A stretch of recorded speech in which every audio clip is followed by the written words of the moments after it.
नैब मेरे कंट्रोल में होता तो मुजरिम बच ना पाते। खुफिया हाथ ने बड़े मुजरिमों को बचाया। इमरान खान का घग्गर मंडी में आज़ादी मार्च से खिताब।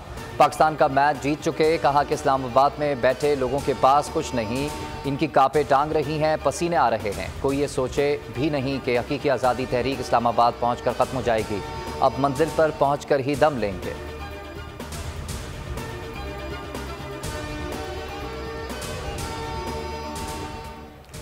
कप्तान अपनी स्ट्रेटजी इतनी जल्दी नहीं बता देता। नवाज शरीफ और जरदारी इलेक्शन से डरे हुए हैं। मईशत नीचे जा रही है, मुल्क नहीं संभाला जा रहा। अपनी चोरी बचाने के लिए मुल्क का बेड़ा गर्क किया जा रहा है। इमरान खान की बोल न्यूज़ से गुफ्तगू, कहा इस वक्त मीडिया पर बदतरीन पाबंदियां हैं, सुप्रीम कोर्ट को नोटिस लेना चाहिए। ऐसी पाबंदियां तो मुशर्रफ दौर में भी नहीं देखी।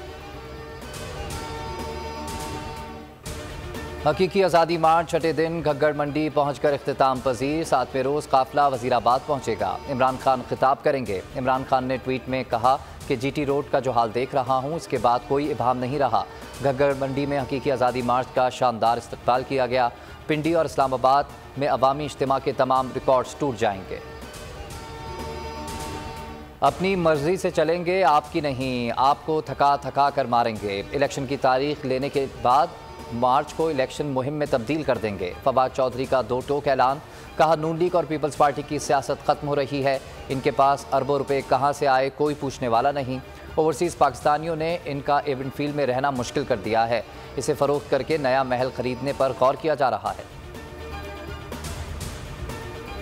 नंबर 1 चैनल बोल का हर पाकिस्तानी दीवाना। लॉन्ग मार्च की पल पल निडर और बेबाक नशरियात। हक और सच का साथ देने पर तहरीक इंसाफ की सीनियर क़यादत और खिलाड़ियों में बोल इंतहाई मकबूल। हर एक की ज़बान पर बोल के तराने। कारकुनान ने माइक चूम लिया, बोल के हक में नारे लगाए, मकबूलियत के सारे रिकॉर्ड्स तोड़ दिए। 10 या 11 नवंबर को इस्लामाबाद पहुंचेंगे। 15 नवंबर तक फैसला हो जाएगा। शेख रशीद की बोल न्यूज़ से गुफ्तगू, कहा हमने पिंडी के बागों में 4 से 5 दिन का इंतज़ाम किया है। लोगों को अंदाज़ा नहीं कि बात बहुत आगे बढ़ गई है। अवाम की सोच बदल चुकी है। नौजवान बगावत पर उतर आए हैं। कंटेनर्स लगाकर इस्लामाबाद को इस वक्त लोहे का वेयर हाउस बना दिया गया है। ताकत से मामलात हल किए तो नफरतें बढ़ेंगी। असद उमर की प्रेस कॉन्फ्रेंस, कहा मार्च को 2000 लोगों का मार्च कहा जा रहा है। दूसरी तरफ हज़ारों एहलकार सिक्योरिटी पर लगा दिए गए।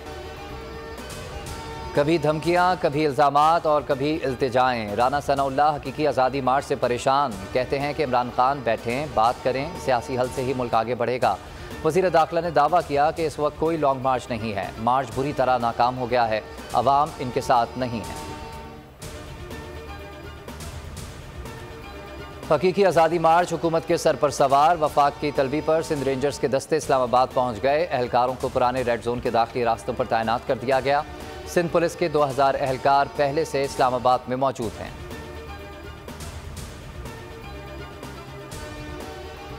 सियासी इस्तेहकाम, फौरी इंतखाबात का इनेकाद और समाजी इंसाफ का क़याम। ओवरसीज़ पाकिस्तानियों ने हुक्मरानों से बड़ा मुतालबा कर दिया। पाकिस्तान चैम्बर ऑफ कॉमर्स अमरीका ने लॉन्ग मार्च की हिमायत कर दी। सियासी इस्तेहकाम सिर्फ साफ शफाफ इंतखाबात से ही मुमकिन है। मुत्तफ़िका करारदाद मंजूर कर ली। और जो कुछ 25 मई को हुआ दोबारा नहीं होना चाहिए। सुप्रीम कोर्ट के तौहीन अदालत केस में रिमार्क्स। चीफ जस्टिस ने कहा कि अदालत ने पीटीआई क़यादत और कारकुनान को तहफ़्फ़ुज़ दिया था। आपको मामला हवा में नहीं छोड़ना चाहिए था। तमाम रिपोर्ट्स कह रही हैं जिम्मेदार आप हैं। अदालत ने इमरान खान से हफ्ते तक जवाब मांग लिया।